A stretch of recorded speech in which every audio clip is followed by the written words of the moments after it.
ஏன் G Tamil Nadu தமிழர்கள்னாலே allergy?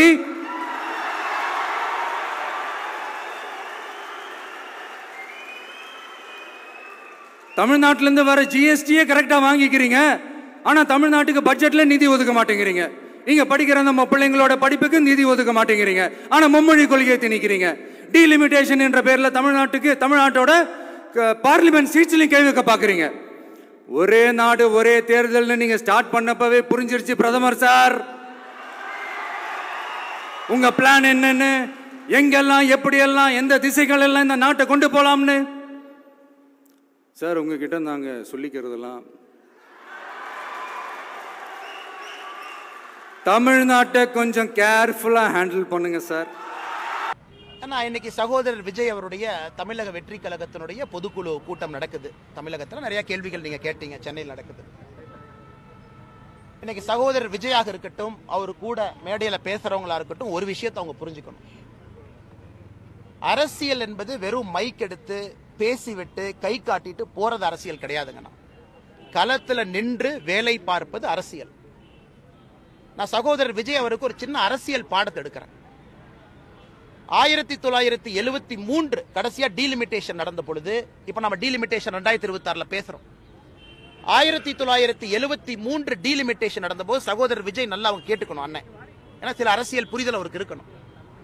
அன்னைக்கு இந்தியாவுடைய லோக்சபா சீட் 525 இருந்து 545 உயர்த்தப்படுகிறது. 1973 20 சீட் உயர்த்துறாங்க. 20 சீட்ல தமிழ்நாட்டுக்கு எவ்வளவு கிடைச்சது? 0. அப்ப 20 சீட்டு உயர்த்தியும் 1973 தமிழ்நாட்டுக்கு ஒரு சீட்டு கூட 73 கிடைக்கல. டீலிமிட்டேஷன்ல சில மாநிலங்களுக்கு 3 சீட் அதிகமாச்சு, சில மாநிலங்களுக்கு 2 சீட் அதிகமாச்சு, சில மாநிலங்களுக்கு 1 சீட் அதிகமாச்சு. அன்னைக்கு ஆட்சியில் இருந்தது யார்? காங்கிரஸ். தமிழ்நாட்டில் ஆட்சியில் இருந்தது யார்? திராவிட முன்னேற்ற கழகம்.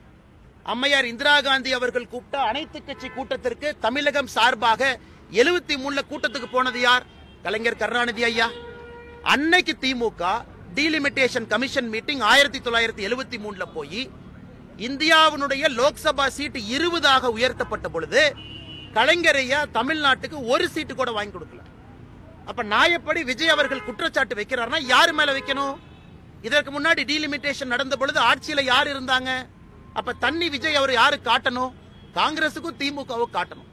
2026 நாங்க பண்ற டீலிமிட்டேஷன் ஒருவேளை வரும் பொழுது குறைவா இருந்தா பத்திரிகை நண்பர்கள் சொல்லுங்க, அண்ணா என்ன யூபி 10 கொடுத்தீங்க, தமிழ்நாட்டுக்கு 2 தான் கொடுத்திருக்கீங்க.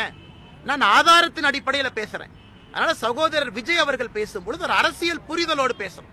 ஏன் அப்ப விஜய் அவர்கள் பிரதமரை இந்த கூட்டத்துல கடுமையாக விமர்சிக்கிறார்? அண்ணா இப்ப நான் புரிஞ்சுக்கிறேன், ஒரு பிரதமரை விமர்சிப்பதற்கு என்ன காரணம்? அண்ணே அரசியலை பொறுத்த வரைக்கும் ஒரு ரவுடி அடிச்சா தான் இன்னொரு ரவுடிய மக்கள் ரவுடின்னு ஏத்துக்குவாங்க. யார் ரவுடி? படத்து டைலாக் சொல்றேன். நான் டான் சும்மா இல்ல 10 டான் அடிச்சேன். இன்னைக்கு இவங்க எல்லாமே யாருன்னா அரசியல்ல யார் சக்தி வாய்ந்தவராக இருக்கிறாங்க அவர்களை பத்தி பேசினா ஒரு மைலேஜ் கிடைக்கும். இன்னைக்கு ராகுல் காந்தி அவரை பத்தி விஜய் அவங்க பேச முடியுமா? பேச முடியாது. விஜய் அவங்க அங்க வந்துட்டு யாரை பத்தி பேச முடியும்? விஜய் அவர்கள் ஒருத்தர் மேல குற்றச்சாட்டு வைக்கிறாங்கன்னா பிரதமர் மேலதான் வைக்க முடியும், ஏன்னா மீடியா வெளிச்சம். அதற்காக பேசுறார்.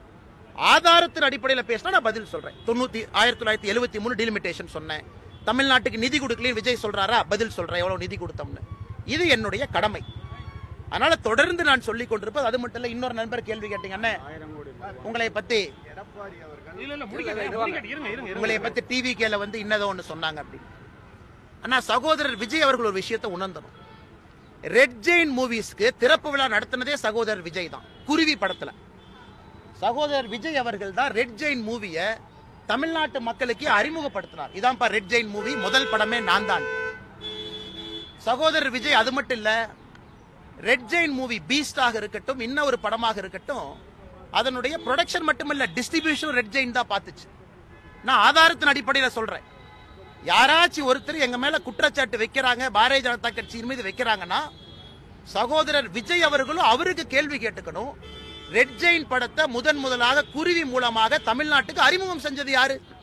இன்னைக்கு மீடியா இண்டஸ்ட்ரி எல்லாமே ஒரு தனிப்பட்ட நபருடைய கட்டுப்பாட்டில் இருக்கு, ஆதிக்கத்தில் இருக்குன்னா, உதயநிதி ஸ்டாலின் ஆதிக்கத்தில் இருக்குன்னா ரெட் ஜெயின் மூவிக்கு தேங்காய் உடைச்சு பூஜை போட்டது யாரு?